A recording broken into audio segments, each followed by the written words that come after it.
recent events, that sort of stuff, commenting on this stuff. They, quote, tell us directly or through psychological subterfuge that we should, quote, get comfortable with a perpetual, ever expanding state of misery, decline, and invented human suffering. And I submit that the opposite is true, right? We should not get comfortable with it. We got to fix it, fix it, fix it. On race issues in America, it sickens me when I hear people, it's okay to talk disparagingly about white people and they point out white people. Could you imagine? I mean, God, we can be such a screwed up species. You know that? We really are sick and twisted. It stems from the original sin. But we're all being manipulated every which way, okay, by the evildoers. Okay, so they're trying to keep us at each other's throats. We got to figure that out. We got to get over this immature crap about race and move on and unite over economic matters. We want to fix stuff. We want to make stuff better, not for some people, not selectively, not exclusively for some, but for all people. We got to care about everybody. Don't give a crap about skin color. It means nothing. No special privileges for anybody. That's going to cause animosity, and you know it. Just by being honest, you know it's going to cause animosity. There's a great poem, if you haven't heard it. Most people have, but Footprints in the Sand. I recommend everybody read that poem. But, it's very comforting to know that God is with us all the time. He's not a distant God, but he loves you, and he's with you. He's close to you. Anytime you need God, he's right there with you. Anytime, all the time. In the Bible, the Apostle Paul had an encounter of, what do they call it? A close encounter of the third kind. It was Jesus himself in a UFO, basically. I guess you could presume that. He wasn't flying with wings or in a cloud, but hidden by a cloud. But read the story yourself. He was blinded by the light for I forget how long, but he couldn't see a damn thing for a while. He saw a UFO close up, and Christ was in it. This crap I hear the mainstream media come out with is that California has the most COVID deaths. It's not based on per capita. They're basing it on geography. It's the stupidest thing in the world. It's an irrelevant statistic. It means nothing. Okay, California has some 15% of the nation's population. So when they come out with that crap, it's absolutely meaningless. But how come nobody else points? How come I don't hear other people figure? It's so stupid. Like they tell you, they live on a nickel a day in sub-Saharan Africa or wherever it might be, and you're like, well, how does that affect the cost of tea in China? It's like if I don't know their cost of living, it means nothing. So it's probably more like about living on $30 a day. But still, that'd be really hard in America, wouldn't it? But so you can glean the point of what they're trying to say. But it's really a statistic of little to no value. And that makes it, like malevolent information is what I despise. And I feel like that's what I'm getting from the mainstream media. Because evil men own these companies and they dictate them. They're the grand puppeteers of these companies. So they decide what news to focus on, what not to focus on. They'll make a mountain out of a molehill and they'll turn a molehill into a mountain. That's the way they operate, and that sickens me because when you see through it, you're sickened by the propaganda. So I watch TMZ mostly to monitor it and critique them because they got to get with it. They're very influential, and they better get with this uniting business and speak a hell of a lot more uniting for my taste. I'm pissed off at the producers of this Dateline show on NBC, the crime show. 5 hours for this idiot murderer psycho twit that all these women were falling in love with. Oh my God. If anybody, Tommy, the murderer. 5 hours Dateline put the public through. How much did they make on all those commercials? Now how much more do we have to pay for the products that we were going to buy anyhow because of this 5 hours on this psycho murderer? Because people get addicted to those shows like myself. They want to watch them. Spit it out. An hour is plenty time. If I live to be 100, I'll live less than 1 million hours. Do the math. It's simple. 24 hours in a day, 365 days a year, notwithstanding leap years. I'm not going to calculate that. You can do that if you want. times 100. Okay, it's 24 times 365, and then multiply that by 100. 876,000 hours is what you'll come up with. So don't be 5 hours on some idiot murderer, okay, Dateline? You know, for a while when I was a child, I lived in Britain, in England, and south of England, South End, the Isle of Wight to be specific. And I remember the pennies. They were these big old things, big old copper giant things. It was so much fun as a kid to play with, you know, because you always got a few coins when you're a kid, buy candy and every comics, whatever. Kids get an allowance. But they also had these things, farthings. You know, they were fractions of a penny. I think what, like a fourth of a penny was the smallest they had, then the itty bitty tiny coin. But it was so much fun, you know. I remember we rented a house there on the Isle of Wight, and I remember I was started finding coins digging around in the yard.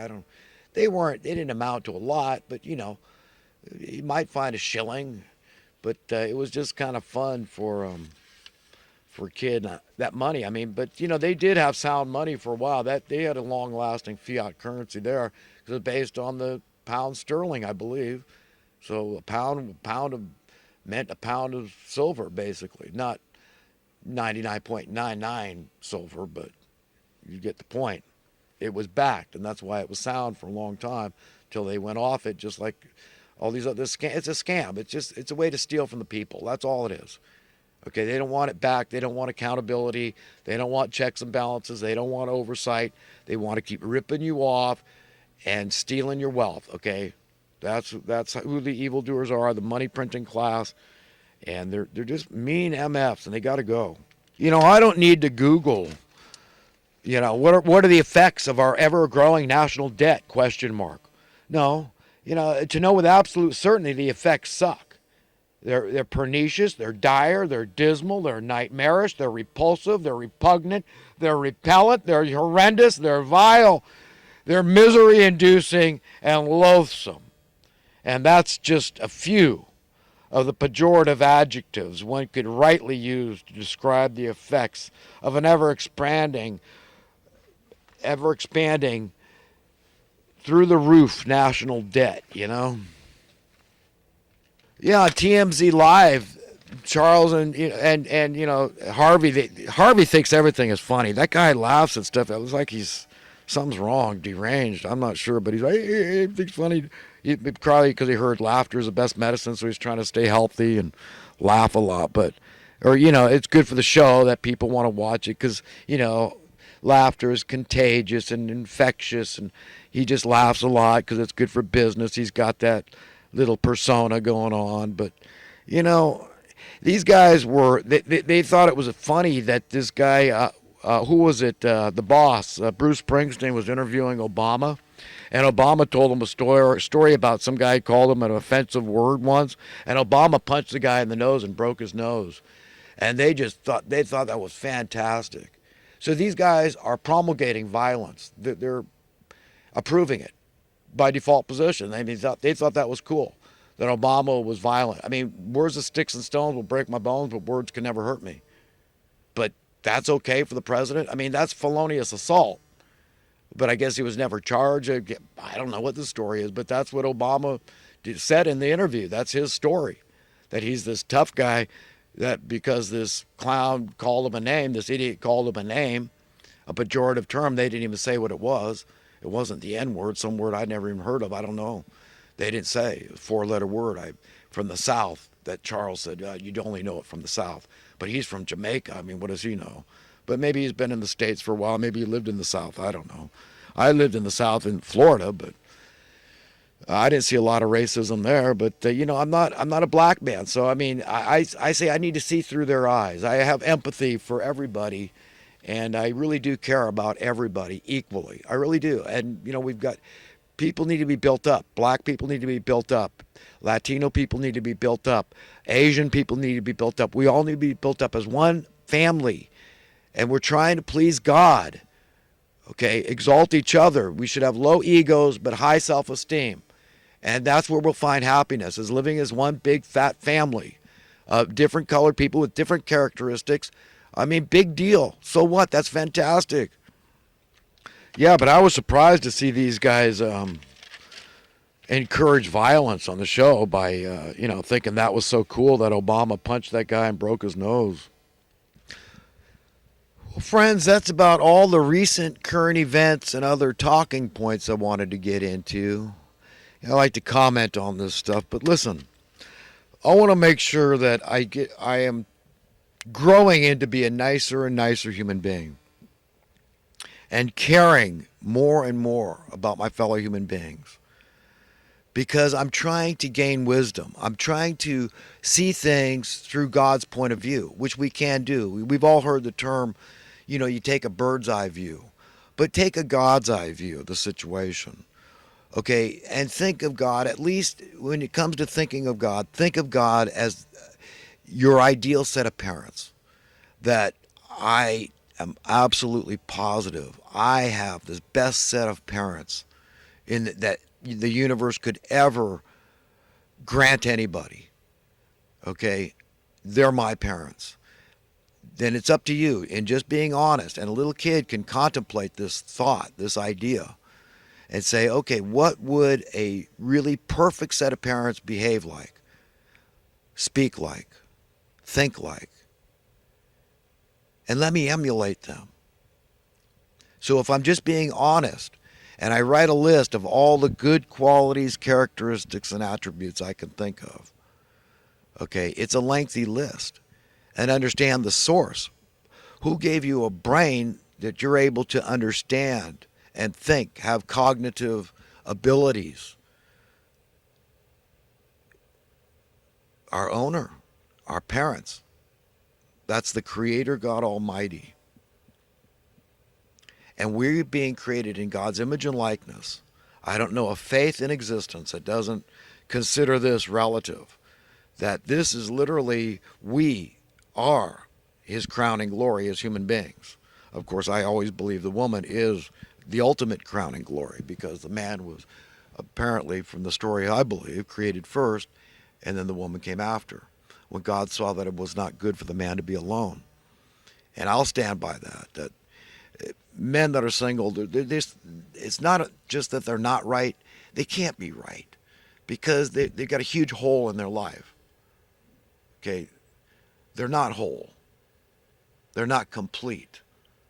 They're not total. And all men seek to have that. I can't speak for women because I'm not a woman. I know that I like women. I'm very attracted to women that seem to enjoy being of the female persuasion, gender. But they're beautiful creatures. I mean, they're just, like I said, I just thank God. He's the biological potter and she. Whenever I speak of God as a he, by default position, I'm speaking of God as a she as well. I mean, the she is just as integral as any aspect of the Creator God Almighty. This is fundamental to understand about the nature of God is male and female. I mean, it's rife throughout creation, replete throughout creation. Even in the flora, you see it a lot of the times. Male and female, sometimes they're hermaphrodites. So that would explain people. I can't look. I'm not here to judge anyone, and certainly not to condemn anyone. So for your sexual proclivities, same gender or something else, I mean, I'm not God Almighty. I'm not anybody's owner. So I don't have that burden. I don't have that responsibility nor the desire or the wisdom to judge anybody to the point of condemnation. So I don't. I can just be glad that I am a heterosexual man. I love it. I mean, I know when I was a teenager, there was always guys trying to pick up on me and they try to get seduced and this sort of thing. And I just, we're not going there, and so it stopped. I mean, for some reason, you get a little older, you get a little wiser, and you don't get picked on so much for that sort of thing. But that I guess they can't help themselves. I don't know. You're attracted to a young man, oh, whatever. But I just see the female as she's just. I mean, what can I say? Glorious, glorious creatures, sacred, divine. To be revered and respected. and to be treated with sensitivity and to be receptive to gaining something that they have to give that men don't have, that feminine quality, that nurturing, that warmth, that peace. There's just all those things. I found that when I was complete, when I was a married man, I remember those things. The peace. I mean, I could just, when I first met my wife before we were married or did anything, before we had consummated our relationship, I'd go to her house and we'd sit on her bed and she'd pick up a book. We'd be listening to music together, just sitting there together and next to each other on the bed, snuggled up. And that was heaven on earth.